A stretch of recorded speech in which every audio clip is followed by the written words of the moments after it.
Hello and welcome to the Collapse Experiment. Today we are covering Vince Foster. Now, some of you might not recognize that name. If you grew up during the 90s, you heard that name a lot for various reasons. So due to the Epstein files, we have seen emails where Jeffrey Epstein talks about the affair between Hillary Clinton and Vince Foster. Now, Vince Foster, he passed away in 1995, right in the middle, right towards the middle of Bill Clinton's first term, towards the end of Bill Clinton's first term. So that happened, and there was a lot of weird circumstances with that. I do have a book on the death of Vince Foster, and so I will be covering that for this channel later on. But as of right now, I've got a few things here that I'm covering along with the Epstein email where he talks about him having knowledge of Hillary's affair with Vince Foster, which he believed was part of why he was taken out of the equation, if you will. I also found this 1999 article.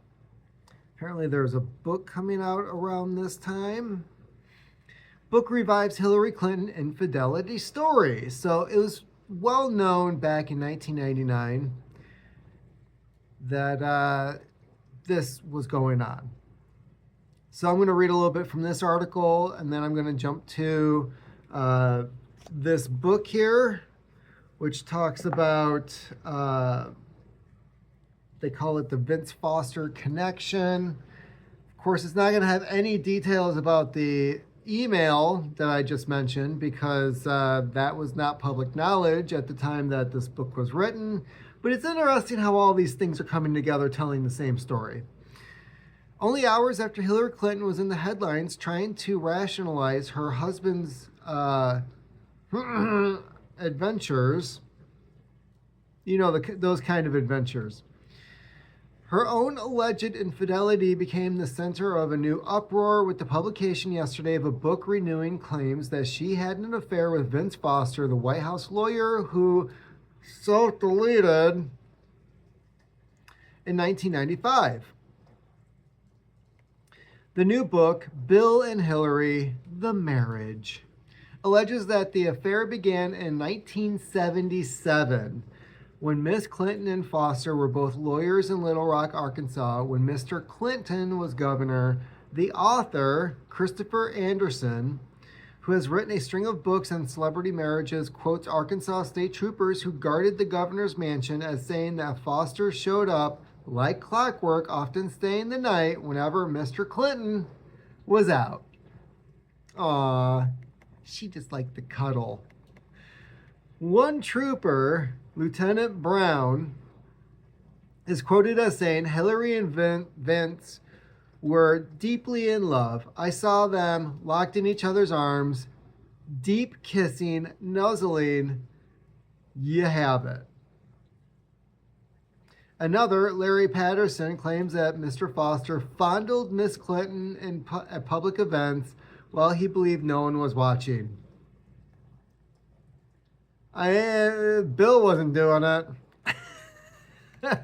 Another of Mr. Anderson's sources was Jim McDougal, an Arkansas friend of the Clintons who apparently told him before he died last year,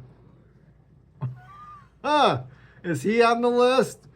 Everybody knew about Hillary and Vince, but Bill was not really in a position to object. Now, was he? I had my women here and there, but Hillary, goddamn you. Rumors of an affair first surfaced in the press soon after Foster himself in a Virginia park. His death became the subject of many conspiracy theories on various anti-Clinton websites. Anti-Clinton? Hell, The Clintons probably endorsed those websites. Miss Clinton's office refused to comment on the book, which also alleges that she hired a former FBI agent, Ivan Duda, to investigate her husband's extramarital activities. The renewed allegations could not have come at a worse time, as Miss Clinton tries to shrug off the troubled aura of her personal past and run for the Senate in New York next year. In an interview published yesterday in the Society magazine Talk, she blamed her husband's history of infidelity on abuse when he was a child. Okay. I'm so glad that she believes in all that BS. So that is an article I found that's 26 years old, almost 27 years old. Well, yeah. And so this was known back then. I almost want to get a copy of this book just to shelve it, because they don't like this stuff being around. And again, I've got that Vince Foster book. So yeah, Hillary and Vince were bumping uglies. Let's see what Whitney Webb has to say in regards to the Epstein connection when it comes to the Vince Foster situation. This is page 177. The White House renovations made possible by the donations of Epstein, Goldsmith, and Clifford and others were the subject of a November 1993 article in the New York Times, which stated that the redecorated White House reflected the personal energy of the Clintons, especially in their bold use of color. It is also noted that the efforts to redecorate the White House was particularly controversial at the time due to its connection to the note allegedly found in the lifeless body of Clinton aide Vince Foster earlier that year. Controversial time due to its connection to the note. Yeah, the note that wasn't there, was there, disappeared again, was torn up, but put back. As previously mentioned in Chapter 9, Foster was under government surveillance at the time of his deletion and was reportedly distraught over recent developments tied to the promise scandal in Slaw affair. Weird how that keeps coming up. However, the deletion itself officially ruled a self-deletion, and its immediate aftermath have long raised suspicions for several reasons. On July 20th, 1993, between Epstein's first White House meeting and the September donor dinner, Vince Foster's lifeless body was found in Fort Marcy Park. He had last been seen at the White House, yet no exit logs or video footage show him leaving the premises. It's weird how the cameras just stop working when people affiliated with the Clintons are around. At the park, those who witnessed the scene were surprised by the lack of blood. Yeah, that's kind of weird. As Foster was allegedly to have himself in the mouth with a revolver, an act that normally results in a messy, bloody death. In contrast, the amount of blood found at the scene was considered to be minor. Well, yeah, even if you do it correctly, remove the part back here that runs all the... Your heart's going to continue beating until there's no blood to pump. So there should have been a substantial amount. The report produced by Whitewater Special Counsel Robert Fisk asserted that those present observed a large pool of blood where Foster's head had been, but other parts of Fisk's own report contradicted this claim, and observers of the scene of death, including medical examiner Dr. Donald Haught, denied ever seeing a pool of blood. Haught, who was the only doctor to examine Foster's body at the park, was not interviewed for the Fisk report. Haught's own report was reportedly improperly and illegally altered. Never heard that story before. With one page alleging that the gunshot had been mouth head, while another alleges it was in fact mouth neck. In addition, the presence of a bullet wound in the neck had been attested to by Richard, an author, a firefighter paramedic who was at the scene where Foster's body had been found. Other oddities include the fact that the murder weapon was unknown to Foster's wife and family, as he had owned a silver gun, not the black gun observed in photographs of the scene. Furthermore, the bullet that killed Foster was never found. It's almost like it didn't happen there. In addition, the FBI appeared to have intervened in the investigation by telling eyewitnesses not to report what they had seen, cars or other vehicles beside Foster present at the scene. Now, why would the FBI do that? Maybe we should ask Kash Patel, because he seems to have experience with this. In addition, the FBI was accused of altering the statements of several eyewitnesses, because they've never done that before, ever.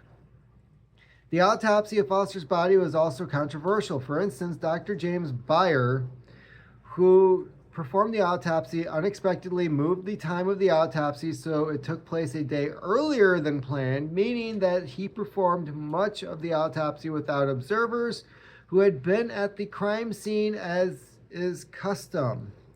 When those police observers had finally arrived, Byer had conveniently already removed Foster's entire tongue and upper palate, obfuscating evidence of the alleged mouth neck as opposed to mouth head injury that had been observed in the field by Dr. Haught. Byer had also spoken to Park Police about the results of x-rays of Foster's body, but then subsequently claimed that the x-rays never existed. I don't know what you're talking about. They just never... No. What x-rays? Aside from the death, there's the matter of the unauthorized search of Foster's office that began between the time the body was found in the park at around 6 p.m. when Craig Livingston, the director of the White House Office of Personal Security, identified Foster's body at around 10 p.m. It was reported by Deseret News, Deseret, that about an hour after White House aides learned of Foster's death at 9 p.m. that night, White House counsel Bernard Nussbaum, Maggie Williams, Hillary Rodham Clinton's chief of staff, and Patsy Thomason, an aide to the White House chief of administration, entered Foster's office. A Secret Service agent had seen Williams carrying a sack of files from the area of his office around that time. A sack of files. Okay. Nussbaum later confirmed that he had been in Foster's office that evening for a brief 10-minute search. He disputed interfering with the investigation, claiming that he was merely seeking to balance the interests of Foster's privileged communications with the president with the legitimate needs of the police. Nussbaum had made an agreement with the Justice Department that resulted in the official search of Foster's office taking place 2 days after his death on July 22nd. Okay. This unauthorized search may have been related to a blizzard of phone calls to and from the First Lady and her closest friends and aides soon after Foster's death, according to Washington Post. Congress has heard flatly conflicting sworn accounts of what happened during those days from the First Lady and her friends and aides. A parade of witnesses have described searches of Foster's office, while angry police and Justice Department officials investigating his death were kept at bay. No. What? I'm sorry, but if you're a law enforcement officer, you start arresting people for interfering in a crime scene. Missing files and documents have been suddenly discovered and released. Interesting how that happened. Perhaps one of the oddest phenomena surrounding Vince Foster's death was the supposed self-deletion note or resignation letter, which the White House later said had been found in Foster's briefcase. For reasons still unknown, the White House waited to report the note's existence until about 30 hours after it had allegedly been discovered. Adding to the confusion is the fact that the police had observed Foster's briefcase as having been emptied when his office was searched in the immediate aftermath of his death. They were still rookies at this point. There was also an unusual amount of secrecy around the note as well, as photographing the note was forbidden and it was exempt from Freedom of Information Act requests. However, a copy was subsequently obtained by James Davidson, editor of a financial newsletter. Davidson arranged for 3 handwritten excerpts to examine the note, and all 3 judged it to be a forgery. I remember this on TV. I remember this happening on TV, and they had all these handwriting experts, and they're like, no, he doesn't write these letters this way. You can see this has like a weird squiggle to it. Subsequently, released documents found that Hillary Clinton had been the main person behind the 30-hour delay in releasing late White House counsel Vince Foster's self-deletion note to authorities. Hillary Clinton's personal involvement is notable, as she is directly mentioned in the alleged note. The note states in particular that the usher's office plotted to have excessive cost incurred, taking advantage of khaki and Hillary Rodham Clinton. The New York Times wrote shortly after the note's discovery that this part of the note referred to Hillary redecoration plans for the White House and cryptically charged that the usher's office, which oversees renovations, was using those plans against Clinton and her decorator, Khaki Hockersmith. A subsequent summary of the note's contents published by the New York Times that November stated that in this portion of the note, Mr. Foster alluded to cost overruns and schemes associated with the redecorating, which he did not describe but feared would embarrass President and Miss Clinton. Given that the note was highly suspicious and most likely a forgery, this would mean that the note and its assertions about the renovation endeavor had been placed there with the intention not only of being discovered, but of seeding a particular narrative about the money flows related to the White House renovation. These people. The inclusion of this line seems meant to publicly absolve Khaki Hockersmith and Hillary Clinton from wrongdoing while also casting shade on the usher's office, potentially stopping anyone at that office from advancing accusations against the First Lady or her associates as it related to financial impropriety that may have been associated with the redecoration effort.